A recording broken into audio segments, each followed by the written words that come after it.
lugares más letales que tiene una persona cuando es agredido, ya que en esta área se encuentran varias estructuras muy importantes. Es un punto débil que tenemos todos los mamíferos, ya que las lesiones que pueden haber en esta parte no solamente pueden causar hemorragia, sino también lesión de la vía aérea o lesión de la vía digestiva y de la parte nerviosa. Por eso que la zona del cuello es un área muy importante dentro del trauma. Ya la misma humanidad, en los papiros de Smith ya describían lesiones que habían sido tratadas por los egipcios. ¿Qué lesiones pueden aparecer? Hemorragias, lesiones de la vía aérea y lesiones de la vía digestiva.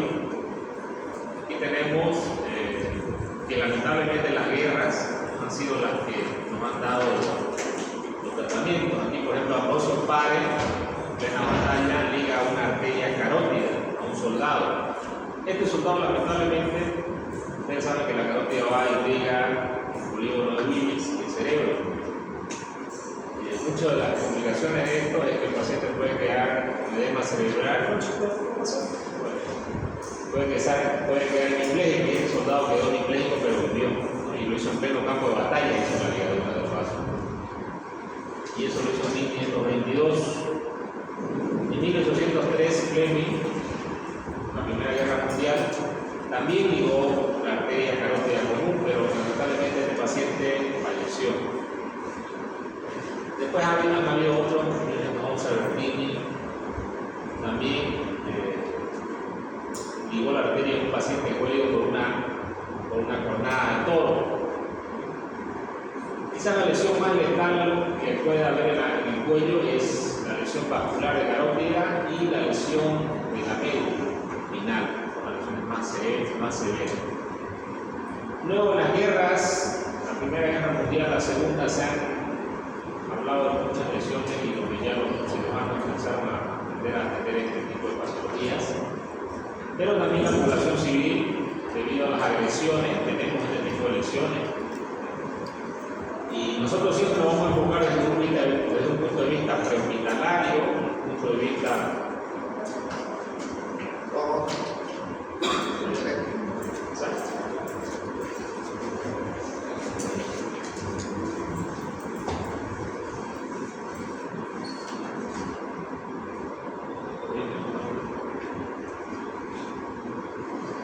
Entonces, la pregunta es, ¿qué hacemos nosotros con una lesión del cuello?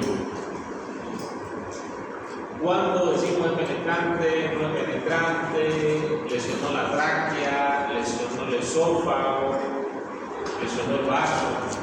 Entonces vamos a tener signos clínicos que van a evidenciar esta lesión. Y para esto es importante, es un poco recuerdo de la embriología. Sabemos los famosos arcos braquiales que desarrollan varias estructuras dentro del cuello, de la laringe, los huesos, la laringe, la tráquea, los pulmones. Entonces es un aspecto importante de la embriología. Sin embargo, para nosotros los cirujanos y para los médicos, para poder tratar cualquier tipo de lesión en el cuerpo humano, es importante saber la anatomía y saber qué estructuras vamos a encontrar. Y es importante una descripción topográfica, anatómica del cuello, ¿no? Entonces tenemos unos límites por la parte superficial, por ejemplo, superior, tenemos el borde de la mandíbula. Por la parte inferior tenemos la cara superior de ambas clavículas. Por la parte profunda vamos a tener la base del cráneo, la pólisis estiloide, protuberancia occipital, borde posterior de la rama ascendente de la mandíbula.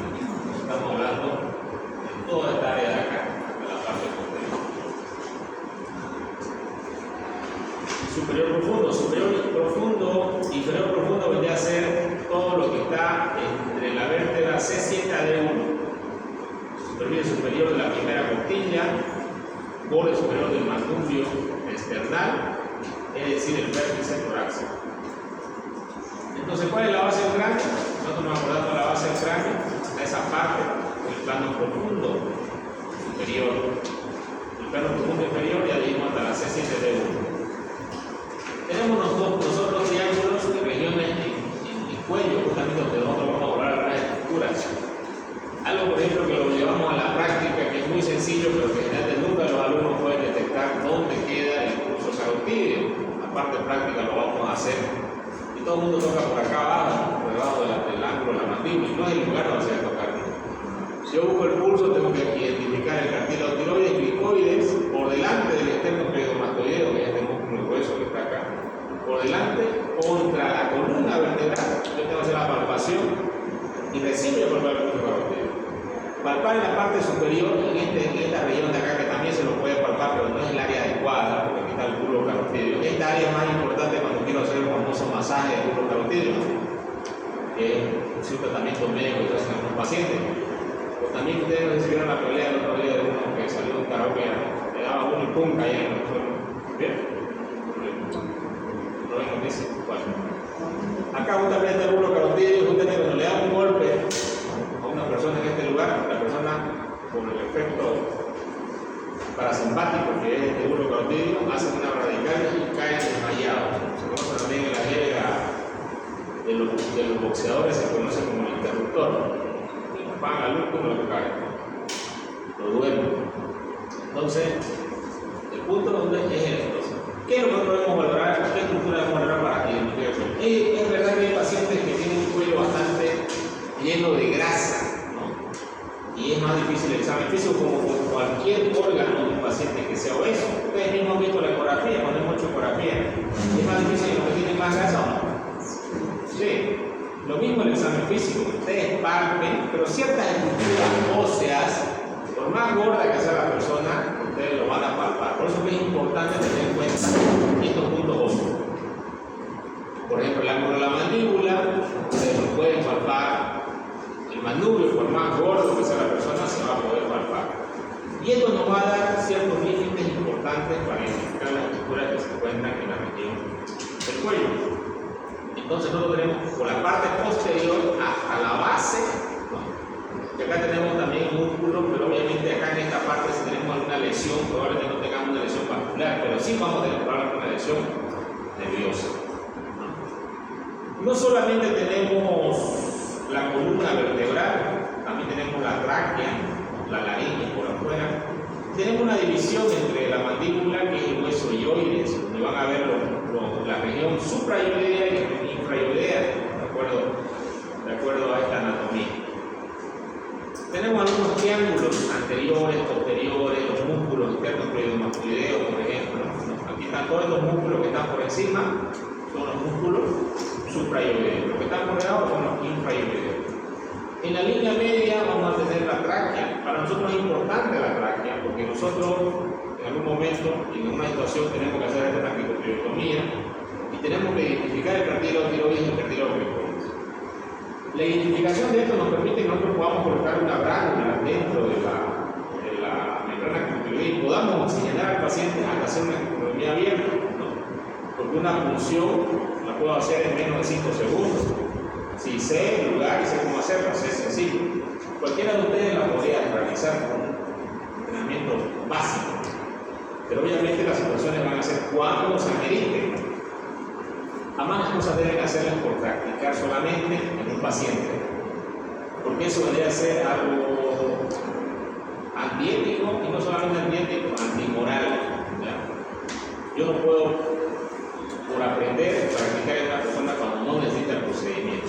Pero sí puedo practicar en un modelo animado, en un modelo animal, se puede practicar, obviamente en un modelo muerto, no vivo. Pero también ustedes pueden palpar los tejidos de las personas y saber dónde está la membrana cricoidea. Si yo sé dónde está, yo apunto la cabeza, pues le voy a dar la cabeza, o sea, apunto la membrana y le voy a dar la membrana. Y vamos a practicar el tipo de funciones cuando hagamos vía aérea. Primero vamos a hacer la intubación y luego vamos a hacer la vía aérea quirúrgica. Bueno, aquí están los músculos supraioideos, solamente un recuerdo, estamos viéndolo por dentro de la mandíbula, donde hay unas glándulas muy importantes, principalmente acá las glándulas submaxilares. Acá tenemos una región, unas regiones que están viendo el cuello, por fuera el externo cleidomastoideo.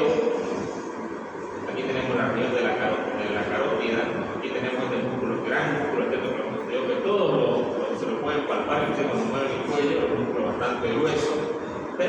importante este músculo, no solamente para los procedimientos de traqueotomía, clitoridectomía, sino también para las funciones, por ejemplo, interescalémicas que se hacen para buscar el plexo braquial cuando quieren hacer un bloqueo del plexo braquial, ¿no?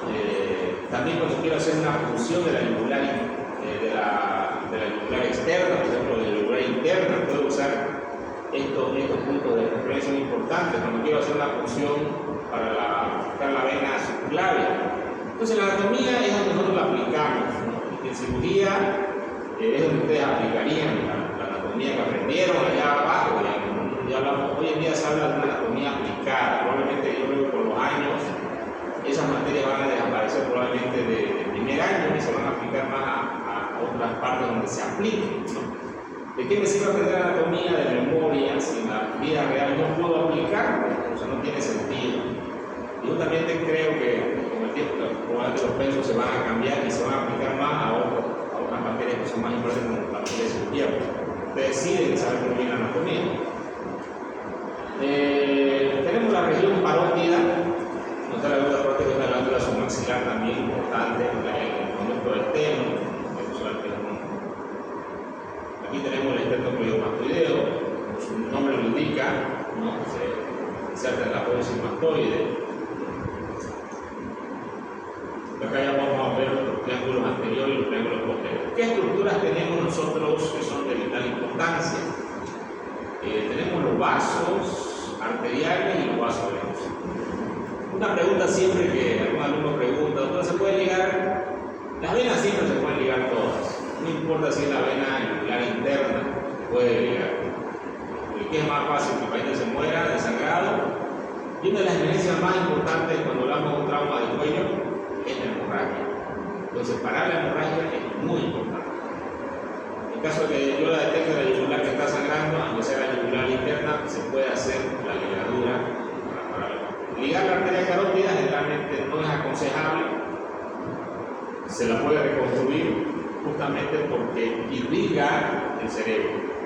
Entonces, va a depender del tipo de lesión que tenga la carótida y se tiene que hacer una compresión para parar. Cuando se puede reconstruir, hay que reconstruirlo. Sería como último caso hacer la ligadura de la carótida común. Sin embargo, la carótida externa es una arteria que si está sangrando sí se la puede ligar. Nosotros tenemos justamente por debajo, ¿no? aquí lo llevamos muy abajo, el callado aórtico, pero está un poco más arriba, prácticamente, inclusive ustedes se palpan por encima del manubrio external, ¿no? Se palpa un pulso suave y el pulso de la aorta. Inclusive usted tiene una lesión que tengamos en el cuello hacia la parte inferior, puede haber una lesión de tórax o de mediastino. Por eso que es importante. Aquí podemos ver en este dibujo claramente, aquí está la subclavia, derecha, izquierda, también acá, grandes vasos. Una lesión que comprometa esta región también puede causar un hemotórax, inclusive un hemotórax pasivo. Tenemos algunas glándulas que están, como la glándula tiroides, y vamos a empezar a ver ahorita los triángulos que tenemos. Aquí tenemos la laringe, una pista sagital. Vamos a tener la laringe por encima, la tráquea, estructura muy importante. ¿Dónde la membrana tiroidea? Y esta de acá. El catéter tiroideo lo identifico palpándolo por el catéter que tiene punta. Por debajo de este catéter o del cricoide y en medio de eso, más o menos tengo unos 3 o 4 milímetros, está la membrana tiroidea. Este lugar, ¿por qué es importante? Porque es un lugar avalvular, yo puedo hacer una función y rápidamente puedo entrar a la tráquea. Con menos lesión que una traqueotomía. ¿Por qué no una traqueotomía directamente? Porque la traqueotomía me lleva tiempo. Y en emergencia lo que no tenemos es tiempo generalmente. ¿Por qué es importante tener un corte axial? Acá que ustedes pueden ver, por ejemplo, la estructura del cuello, que podemos ver la vértebra, los paquetes musculares, la región posterior, la tiroides, la carótida, la vena yugular interna, los paquetes musculares de la parte anterior. Esto que estamos viendo axial, nosotros lo aplicamos cuando vemos una tomografía del cuello. Podemos valorar con la tomografía del cuello todas las estructuras del cuello. Si yo en el examen les pregunto, ¿cuál sería el examen con mayor sensibilidad y especificidad para detectar lesiones en el cuello en un paciente estable, obviamente? Sería la tomografía. Porque la tomografía puede reconstruir usted los vasos sanguíneos, puede reconstruir la columna vertebral, puede saber las lesiones que hay en la media obviamente contrastadas. Pueden saber las lesiones, puede reconstruir el árbol cardiobronquial. Entonces la tomografía es un estudio que nos identifica las lesiones anatómicas con mayor sensibilidad y especificidad que cualquier otro estudio. Los triángulos. Aquí tenemos el triángulo anterior, que va del borde inferior de la mandíbula a la línea media al borde anterior del estrecho cleidomastoideo. Ese es el triángulo anterior. Y el triángulo posterior, borde posterior del estrecho mastoideo, la clavícula y borde anterior del músculo trapecio. Acá lo tenemos, ¿no? El borde inferior de la mandíbula, el borde externo, perdón, el borde interno del externo cleidomastoideo, el borde externo sería el de acá, el borde interno, ¿no? Y la línea media. Ese es el triángulo anterior. ¿Qué estructura van a ver en este triángulo anterior? Aquí ustedes pueden ver, por ejemplo, vena y arteria carótida y vena yugular. El piso del músculo suprayoideos y también los músculos infrayoideos de la región. Tenemos el triángulo de Pirogov. ¿Cuál es el triángulo de Pirogov? Borde posterior del músculo miloioideo, nervio hipogloso, que es el que está acá, pasa el nervio hipogloso, tendón intermedio digástrico, que es el de acá. ¿Y qué estructura pasa en este triángulo Pirogov? La arteria linfática. Triángulo de Beckler, límites borde posterior del músculo hipogloso, hueso ioides, que es el de acá abajo, vientre posterior del digástrico. ¿Qué estructura voy a encontrar ahí? El nervio hipogloso y la arteria linfática. El triángulo de Faraberg, límites vena yugular interna, esta de acá es la vena yugular interna, vena tirolingofacial, esta de acá es la vena tirolingofacial, y nervio hipogloso, el nervio hipogloso es el que está acá arriba pasando. ¿Qué estructura voy a encontrar en este triángulo? Bifurcación de la carótida primitiva, carótida interna y carótida externa. El triángulo de Sedillot. Este triángulo es el que ven ustedes acá, borde externo del músculo externo cleidomastoideo, por la parte inferior clavícula, por la parte externa, fascículo clavicular del externo cleidomastoideo. ¿Qué encuentran ahí? El nervio freno. Triángulo posterior. Tenemos dos triángulos. El triángulo occipital del externo cleidomastoideo, borde externo, vientre posterior, ¿no? Y el músculo trapecio. ¿Qué estructuras encuentro acá? El onceavo par craneal, arteria occipital, nervio mastoideo y grupo ganglionar. Triángulo supraclavicular, desde acá abajo, externo cleidomastoideo, el borde externo, la inserción, la clavícula y el vientre posterior de los ovoideo. ¿Qué contenido encuentro acá? El esqueleto anterior, plexo braquial, arteria subclavia y vena subclavia. Este lugar lo ocupan mucho los anestesiólogos cuando quieren hacer el bloqueo del plexo braquial. Acá tenemos un paciente que nos llegó al hospital japonés. Ustedes pueden ver un paciente que tiene marcado un tatuaje por acá, una herida por cuchillo en la región del cuello y presenta un gran enfisema. ¿Qué pueden notar ustedes en el tubo traqueal? Sangre. ¿Qué significa eso?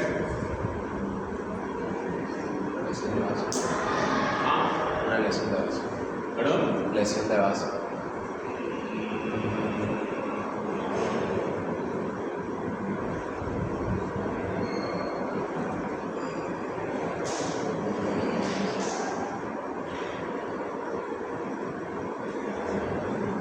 Tiene dos cosas del paciente. Tiene enfisema en toda esta región de acá, enfisema subcutáneo.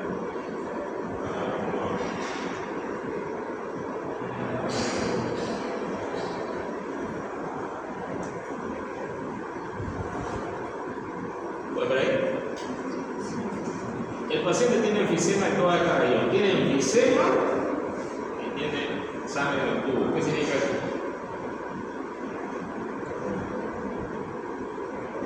¿Por qué puede tener enfisema? ¿Qué hay enfisema? Puede hacer una Acá estoy palpando, por ejemplo, fíjense ustedes, y yo palpo. No es ¿Ah?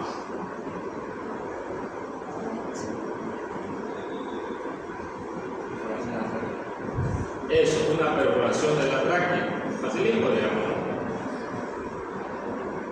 Una persona de la tráquea. ¿Y qué voy a hacer con este paciente y una persona de la tráquea? Ahí, por ejemplo, ustedes lo ven que el paciente ha sido intubado. ¿No?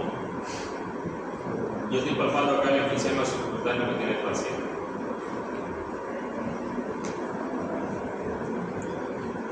Si yo veo esta radiografía, por ejemplo, ustedes pueden valorar el enfisema acá, ¿lo ven? Ambos lados. ¿Lo vemos? ¿Ahí lo ven? ¿Sí? No va a tener que verse así, blanco. Se ve por aire, ¿sí? ¿Tiene neumotórax? No. ¿Y esto que se ve acá, qué será? ¿Ah? ¿Ah? El tubo lo traquea, bien. ¿Y qué más puedo ver acá? Ustedes están acá para tener un experto, ¿no? Dime también. Aquí. A ver, lo voy a dejar que miren un rato.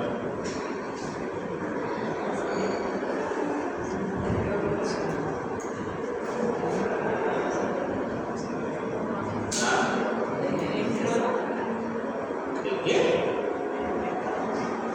El electrodo. No, aquí piensa en esta área. ¿Ven ahí? ¿Ven una línea de aire? ¿O no? ¿Ven una línea de aire allá? Ahora se conoce como neumomediastina.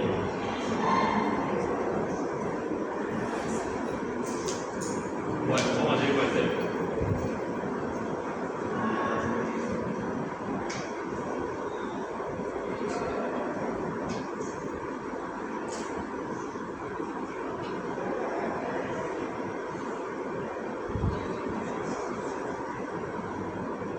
Las zonas también se dividen en tres zonas importantes, zona 1, zona 2, zona 3. Estas zonas son importantes porque de acuerdo a las zonas pueden haber lesiones que pueden aparecer en estas zonas y obviamente estas lesiones pueden ser más letales para el paciente si hay uno en la zona 1, en la zona 2. ¿De qué van a depender las lesiones? Van a depender de con qué son. ¿Ustedes ven una lesión por arma blanca es peor que una lesión por arma de fuego o una lesión por arma de fuego es peor que una lesión por arma blanca? ¿Cuál es más grave? Depende de qué. De dónde sea. Generalmente las lesiones por arma de fuego son más letales, producen mayor cantidad de lesiones por la velocidad que va el proyectil. A mayor velocidad que tenga el proyectil o mayor calibre, mayor tipo de lesión. Probablemente no vamos a ver un paciente vivo con una lesión con calibre 38, no lo vamos a ver vivo. Lo van a ver en la boca de repente, o en estudio de patología. Pero con una herida con arma de calibre 22, probablemente sí.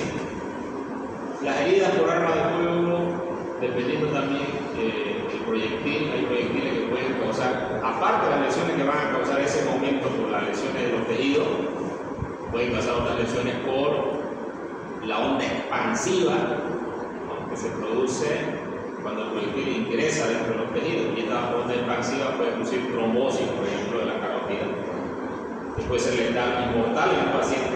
Ustedes lo ven bien en el paciente y resulta que la carotida es una trombosis carotida y se muere. Entonces, cuando tenemos una lesión por arma de fuego, podemos tener unas lesiones posteriores a la lesión que el paciente presenta. Las lesiones por arma blanca, sin embargo, son lesiones, no es que no sean menos letales, pero son menos letales que las por arma de fuego. y generalmente tienen una dirección. ¿Por qué se clasifican estas zonas 1, 2 y 3? Porque de acuerdo a cada una de estas zonas puede haber lesiones en la vía aérea. En la zona 3, por ejemplo, improbable que haya una lesión vascular, puede haber ya del ingreso de la carótida, ¿no? Pero como cubre el hueso, realmente es improbable. Sin embargo, en la zona 1 y la zona 2 sí puede haber lesiones vasculares. En la zona 1 puede haber lesiones inclusive de la pleura, puede haber motoras asociadas. En la zona 2 van a haber lesiones vasculares, van a haber lesiones nerviosas. Esta es la lesión más frecuente que tiene mayor cantidad de lesiones en la zona 2. En la zona 3 generalmente vamos a tener lesiones nerviosas. Acá tenemos, por ejemplo, un trauma por proyectil. Y nosotros vamos a tener ciertos síntomas que el paciente va a tener. Uno de los primeros es el edema. Piensa acá, en este paciente no se ve edema, y en este sí se ve gran edema, un gran hematoma.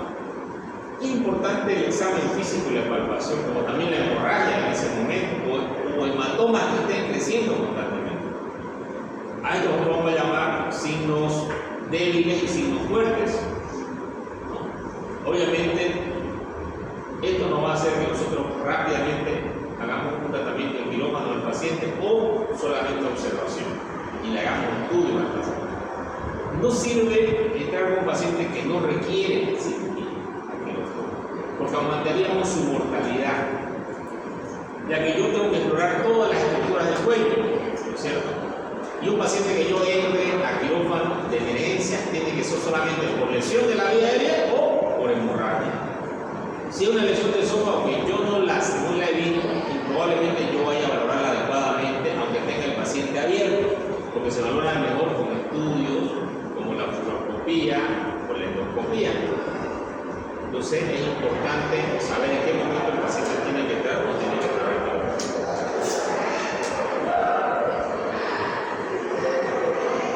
¿A qué se llama trauma penetrante y trauma no penetrante? Hablamos de trauma penetrante, aquellos pacientes que el trauma entra, ¿cierto?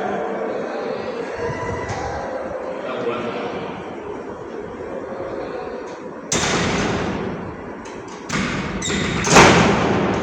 Trauma penetrante es aquel que atraviesa el músculo platino del cuello, o también conocido como músculo cutáneo del cuello.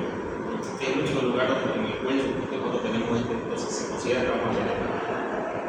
Trauma no penetrante es aquel que no penetra. ¿El uso del pilar cervical es adecuado o inadecuado? Generalmente, según estudios se ha valorado que no es tan necesario porque solamente el 0,2% de los pacientes con trauma de cuello presentan un tipo de lesión de columna cervical. Y de hecho el pilar cervical no ha ayudado a evitar las lesiones posteriores de la columna cervical. Entonces, hablan que no es adecuado. Pero sí es importante evaluar otras estructuras y el examen físico es importante, donde yo tengo que valorar las estructuras que tiene el cuello. Principalmente la que se le da más prioridad, diferente a lo que dice la 13, el ABC, le damos más prioridad a la hemorragia. Una hemorragia de un hematoma expansivo puede comprimir la vía aérea y puede también causar asfixia en el paciente, ¿no? Porque al crecer el hematoma le va a apretar la vía aérea.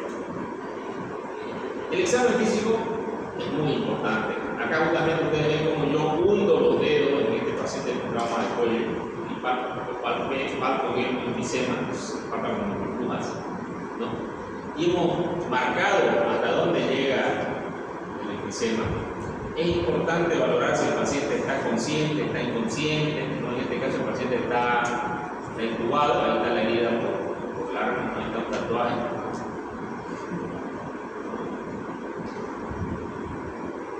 Y es importante también la imagen, ya que nosotros, de acuerdo a las imágenes que vemos del paciente, podemos saber si ha disminuido este edema y también en las marcas que tenemos acá. Entonces, ¿qué es lo que nosotros vamos a detectar? Hemorragias, hematomas, déficit neurológico del paciente presente, la respiración, la forma de hablar, un estridor laríngeo se llama, que es un signo clásico de una lesión del nervio recurrente laríngeo, que ha lesionado la cuerda vocal, que es una voz difónica. También, si va a estar consciente, podemos hacer que glute el paciente, ¿no? y valorar esta dilución, si no hay dolor. Si vemos una herida que burbujea, por ejemplo, la herida, ¿qué vamos a sospechar? Que hay salida de aire, probablemente de la tráquea.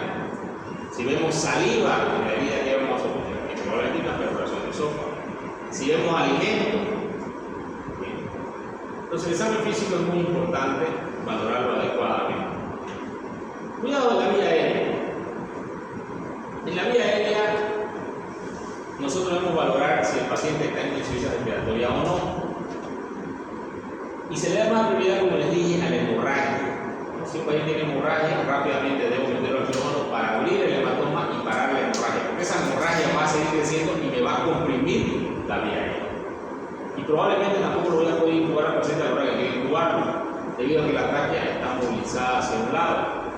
Pero también existen pacientes como el que ustedes ven acá, que está con una herida abierta ya directamente, con la tráquea expuesta, prácticamente respirando por la vía aérea.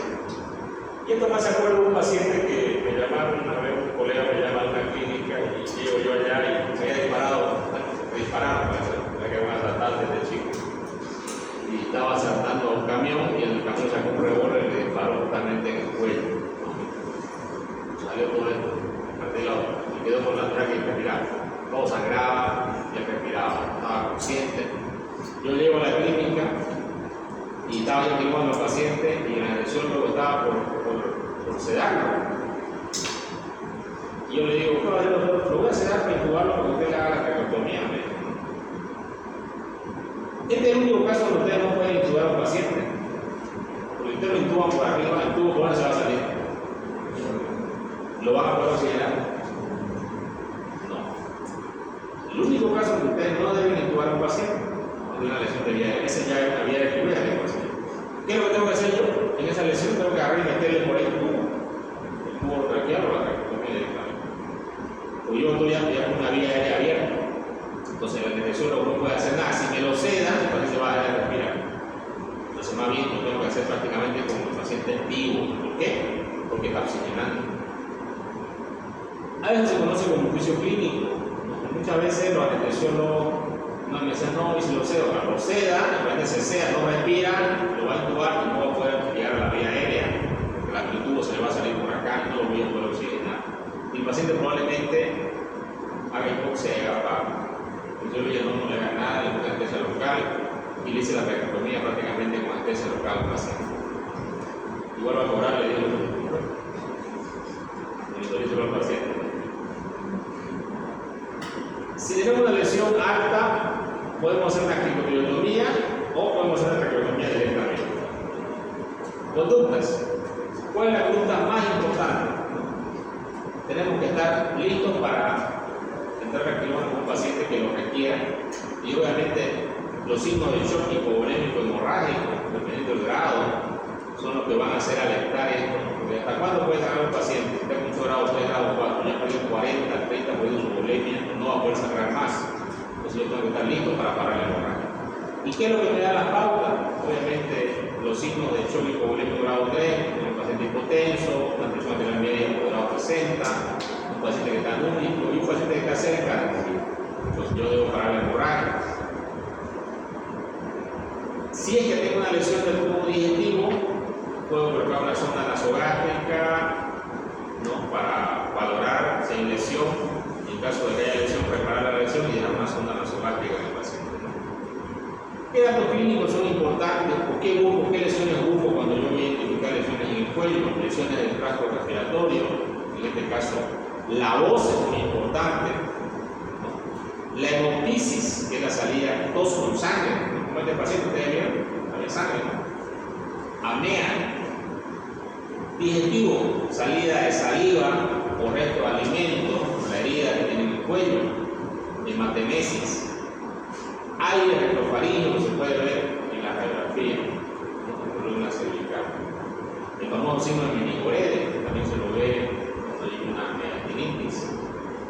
En la parte ocular, una hemorragia activa, un hematoma limitado, expansivo, ¿no? Tenemos por otro lado la parte nerviosa. Una lesión nerviosa va a tener un déficit neurológico, ¿no? Sensitivo, obviamente, que no deja de sentir, la sensibilidad va a estar puede estar inclusive el paciente cuadripléjico, y esto es un caso, también tuvimos ahí, lamentablemente tenemos bastante, estas lesiones no son infrecuentes. Estaba en un almuerzo con una familia y se pelearon la cuñada con cuñado, no fue la cosa, pero no, le puso un cuchillo. El cuchillo está por acá y justamente fue lesionó la C5. Entró dentro de la médula y lesionó la C5. Y lo dejó el paciente obviamente cuádruple. Entonces fíjense ustedes que también debemos hablar de lesiones neurológicas, que también en el cuello son. Cuando descartamos todas estas lesiones en el paciente, no tiene nada, recién podemos decir, obviamente para diagnosticar esto no solamente basta el examen físico, sino que también necesitamos de estudios de imagen. Los mecanismos, generalmente tenemos la autoagresión, ¿no? El trauma abierto es el 93%, 66% se ve agresiones, ¿no?, de otras personas, pero también tenemos la autoagresión, ¿no?, que la misma persona se autoagrede, se lesiona a ellos mismos. Tenemos esto debido obviamente a la droga, problemas psiquiátricos que algunas personas presentan, ¿no?, y también existen accidentes de tránsito, ¿no?, de alta cinética. Generalmente las heridas van a ser punzocortantes o heridas por arma de fuego. ¿Cuáles son los puntos críticos en el manejo? Ya les comenté yo el manejo de la vía aérea, que la TDS siempre habla de la A, B, C, pero en el caso del cuello, según los estudios y según otros, primero hay que controlar la hemorragia. Si yo tengo el campo de batalla, donde rescato a un paciente y la tengo la hemorragia es la que tengo que controlar primero, porque probablemente no voy a llegar con ese paciente al centro hospitalario, que me quede más cerca, si es a 20, 30 minutos, una hora. Si no paro la hemorragia, no voy a llegar. Algunas hemorragias he visto yo acá, un paciente que han llegado vivos al hospital con una lesión yugular, pero eso porque el médico que fue rescatado al paciente le puso una pinza ahí en la yugular, que debe sacar el paciente con su yugular.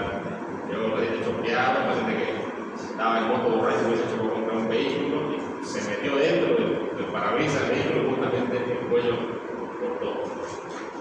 ¿No? Y bueno, se llegó vivo al hospital, pero llegó 8 grados 4. Probablemente iba a morir si el médico lo asistió, porque ha tardado buen tiempo en ir hasta el lugar, 30 minutos, que fue por la zona de la guardia, y llevarlo hasta un centro hospitalario, de allá hasta acá, otros 45 minutos, una hora.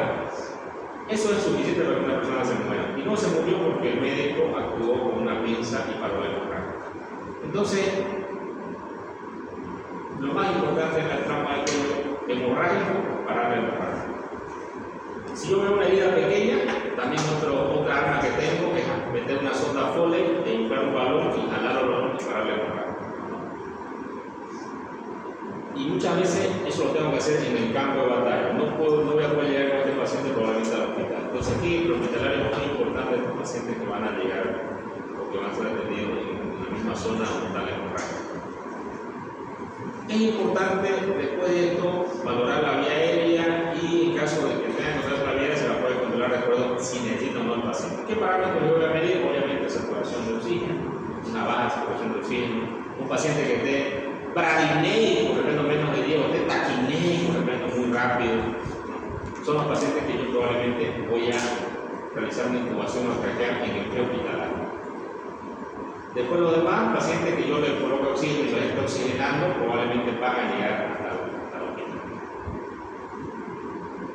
¿Qué es importante en estos pacientes? Para evaluar estructuras vasculares, estructuras de la vía aérea digestiva, estructuras nerviosas. La tomografía es uno de los principales estudios, donde yo tengo una reconstrucción, por ejemplo, de las carótidas, evaluando lesiones, ¿no? Y también la tomografía en sus diferentes cortes axiales, puedo valorar aire, ¿no? Por ejemplo, acá ustedes ven una tomografía que es el paciente que vimos hace un momento. Aquí pueden valorar. Y esto ya es objetivo, ¿no es cierto? Porque yo estoy observando en este estudio, esto es aire, ¿no?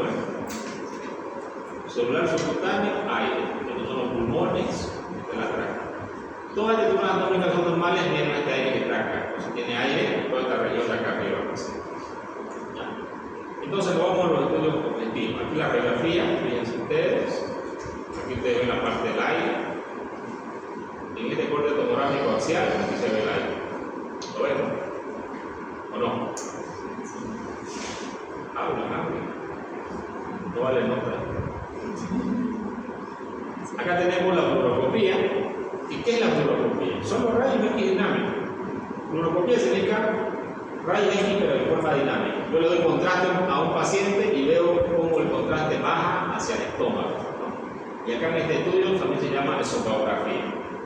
Si yo sospecho perforación, lo voy a hacer con un contraste que no es hidrosoluble, perdón, que es hidrosoluble y no con un liposoluble, ¿no? Que se puede hacer con fluorografina o también se puede hacer con bario. Si ya se sospecha perforación, primero que no lo hago con bario, porque el bario puede ser una reacción química, como medicamento químico. Pero también tenemos la ecografía, que ustedes ya han dado sus primeros pasos en la ecografía. Y es un estudio que es muy dinámico, ya se lo usa en las terapias, en los hospitales, en la clínica, en los consultorios. Tenemos aquí la ecografía duplex, ¿no es cierto? Ustedes pueden valorar los vasos. Y es el primer estudio que es dinámico, se puede hacer varias veces. Ustedes ya saben todas las virtudes, por eso me he expuesto. Ya he expuesto muy bien. Entonces, es un estudio de ciclo, ¿no? Ustedes deben manejarlo. Pero ¿para qué son importantes estos estudios? Para que nosotros lleguemos a un diagnóstico más certero de la patología y sepamos qué es lo que tiene el paciente.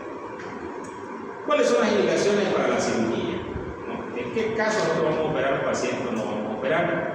Y obviamente las lesiones vasculares son las que son hematomas expansivos, son los que tienen que ingresar rápidamente al quirófano, ¿no? Porque van a llegar a comprometer la vía aérea por el crecimiento de él. Aquí podemos ver la lesión, por ejemplo, de la herida por arma blanca, la exploración en quirófano ya. Estas son mis manitas, ¿no? Entonces, muchos de los estudios que nosotros vamos a tener antes de entrar al quirófano, como los estudios de la tomografía axial, nos van a dar ya pautas de lo que tiene el paciente, o también los estudios para evaluar la vía aérea en caso de que haya una lesión. Obviamente, hemorragias francas y lesiones francas no vamos a ir a parar hemorragia. Y cuando nosotros hablamos también de tratamiento, si hablamos de A, B, C, ¿no? En este caso el cuello paramos siempre hemorragia como primera prioridad, porque C nos va a lesionar A, en la vía, en el cuello. Debemos tenerla como primera prioridad. Sistema respiratorio es importante valorar con la radiografía, si no hay neumotoras asociados también, que puede haber neumotoras asociados a las lesiones de cuello, por eso es importante tener una radiografía de tórax, ¿no? Se conoce como teleradiografía.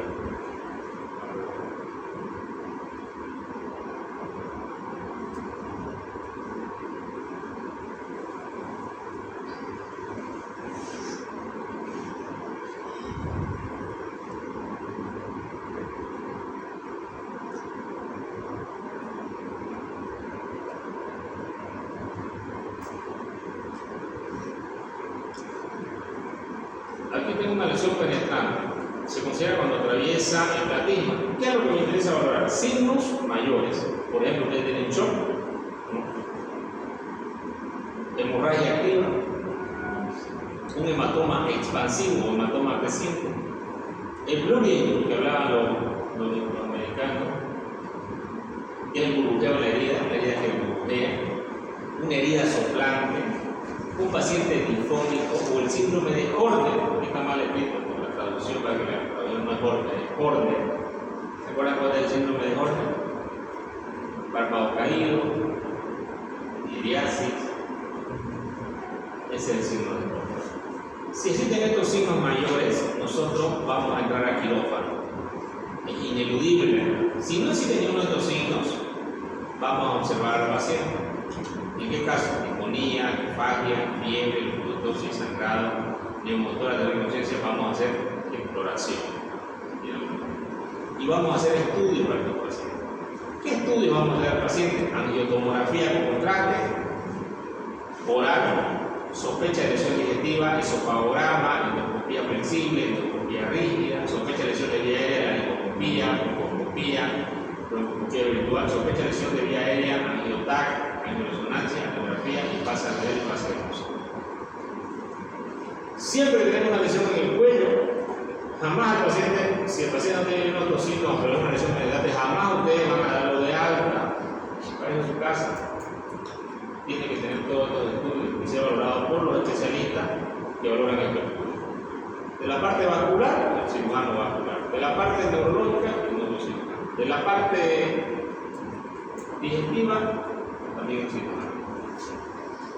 Puede tener usted un paciente en provincia o en un centro médico, primer nivel. ¿Qué es lo importante? Si este paciente no tiene ninguna lesión, debe ser referido a un centro de segundo nivel o de mayor alta complejidad o solicitar los estudios y pedir la interconsulta con estos especialistas. Pero si ustedes agarran y lo dan de alta al paciente y él tiene una lesión vascular, esa lesión vascular puede progresar. De repente no hay hemorragia en ese momento, pero puede ser una fístula arteriovenosa, puede hacer un pseudoaneurisma al paciente posteriormente y probablemente puede hacerle una demanda. Ustedes hicieron una referencia. Pero cuando acuda a un centro y lo vean, va a decir, no se fue primero, fui allá con el doctor tanto. Y el doctor tanto no le pidió ni le dijo que era grave. Entonces es importante. ¿Cuánto tiempo se debe mostrar a los pacientes? Por lo menos 24 horas. Si no hay posibilidad de estudio, no hay experiencia, se recomienda operar. El algoritmo debe adaptarse al paciente y al centro médico, obviamente. ¿Dónde nosotros programamos a estos pacientes? En un centro de tercer nivel. Tenemos especialistas que tenemos vasculares, cirujanos de tórax, tenemos gente que nos puede apoyar. El retraso diagnóstico implica complicaciones y muerte, por eso es importante atenderlo rápidamente. La lesión de día es muy saliente y el retraso de 24 horas puede llevar a uno. ¿Qué es la lesión de la vía digestiva? Una lesión esofágica. ¿Y qué deriva? La miastinitis.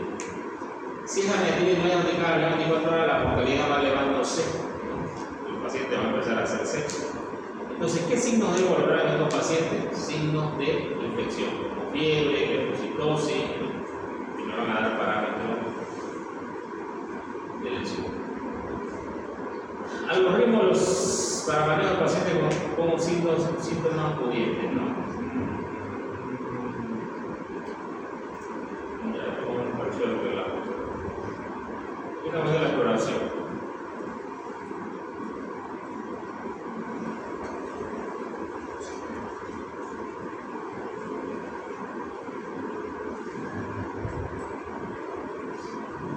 Voy a intentar esto en quirófano.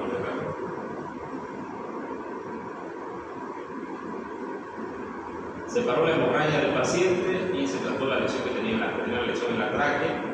Se dio una traqueotomía y con esto el paciente quedó.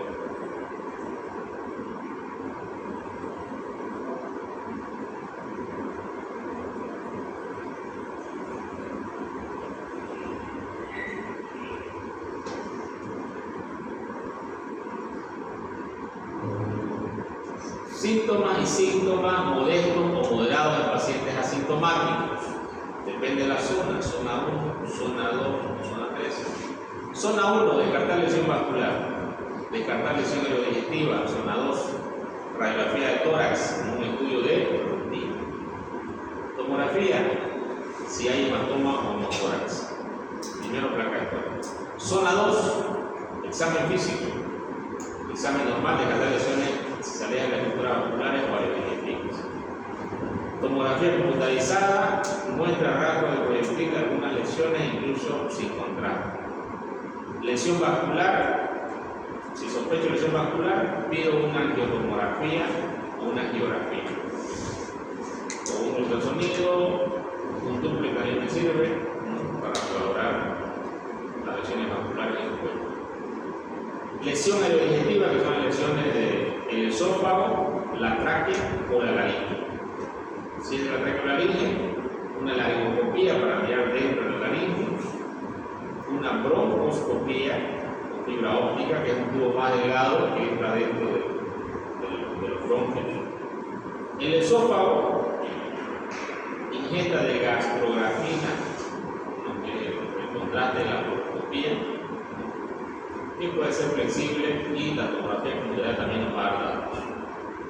Zona 3, descartar lesión vascular, examen físico, tomografía al ser computarizada o arteriografía.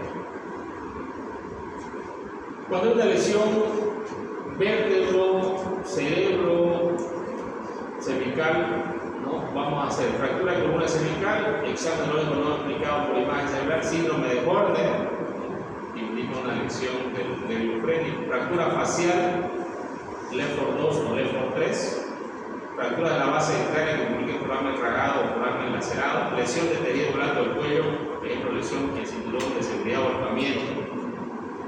En estos casos yo voy a sospechar una lesión de columna vertebral o de base. ¿Cuáles son los principios para la reparación de la arteria carótida? Para iniciar al paciente sistémicamente 100 unidades kilogramos peso.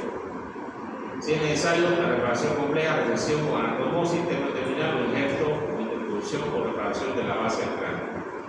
No debe haber derivación intraluminal a menos que haya sangrado retrógrado inadecuado o sea necesaria una reparación prolongada de la base del cráneo.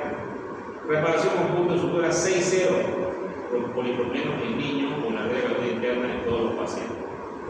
La secuencia de enrojecimiento después de verificar sangrado retrógrado se hace de manera externa, luego hacia el interior de la arteria carótida externa y finalmente se restablece el flujo hacia el interior de la carótida interna. Principio para la reparación del esófago, ¿no? Generalmente se repara una o de las dos capas de sutura absorbible, preferiblemente en dirección transversal. La pérdida de la porción de la pared de la zona 2 y los algunos pacientes diagnosticados preparados de la porción deben ser tratados con esofagotomía. ¿Qué es lo que pasa? Que los pacientes mayores de 24 horas no se recomienda hacer una rafia del esófago. O sea, preferible es sacar el esófago hacia el exterior, se conoce como esofagostomía. Que dice esostomía es abocado al exterior. Colostomía y en este caso el esófago hacia el exterior. Si tiene lesiones combinadas a la tráquea, la arteria carótida, existe un separador pilar músculo localizado como por ejemplo el músculo del tetrapléjico. Acá tenemos una esofagostomía, por ejemplo, no una reparación del esófago, quita el esófago lesionado y se va a hacer una sutura transversal, no longitud. Si longitud sería así, ¿no es cierto? Van a ser los puntos así, en dos capas. ¿Cuáles son los principios para la reparación de la tráquea? No es necesario desligamiento, reparación de una capa o sutura absorbible si hay un agujero pequeño de tamaño moderado, cuando hay una pérdida de una porción de la pared anterior o lateral, se inserta un tubo de traqueotomía. Eso fue lo que hicimos con el paciente que le mostré, que colocamos un tubo de una lesión bastante grande. Luego se desprende el músculo anterior y inferiormente se moviliza y se sutura en forma hermética al efecto después de tener tubo de traqueotomía. Cuando hay pérdida de una porción de la tráquea membranosa, un colgado muscular rectangular de 3 lados del pericardio que se extiende superiormente a la sutura del cuerpo para crear con un cierre hermético. Se llama injerto de pericardio, un pedazo para ponerlo en el lugar. Puede tener una cirugía programada y una cirugía de emergencia. Una cirugía de emergencia es hacer una traqueotomía. Este es el síndrome de Gordon. Ustedes pueden observar la caída del párpado, miliarse y miosis. Si tiene estos pacientes, dependen de lesión.